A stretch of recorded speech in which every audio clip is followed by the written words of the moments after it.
Faz silêncio agora. É muito forte que Deus me passou aqui. Eu estou vendo ainda. Maços de cigarro. Cada maço vem 20. Eu tiro a 10 de cada um. Galinha preta, velas. Vila Cristina. Para a pessoa sofrer um acidente. Fecha os olhos aí. Faz silêncio. 1, 2, 3. Está lá. Obra de magia negra feita. Tem até um cestinho junto ainda. Tem um cesto. Foi feito numa encruzilhada. Uma encruzilhada de uma rua que é muito difícil passar carro. É muito difícil. Uma rua deserta. Só passa pessoas que usam droga naquele lugar. Solta. Solta a macumba. Solta a macumba que eu já te vi. E ainda estou te vendo. Se Deus permitir, vai pular. Se Deus não me permitir, não vai.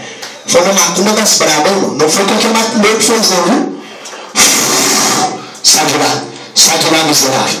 Sai de lá, miserável. Foi feito para matar essa pessoa aos poucos. Fique em paz, gente. Eu já estou ouvindo aqui barulho de corrente. Eu estou ouvindo barulho de corrente arrastando. A corrente vai se quebrar.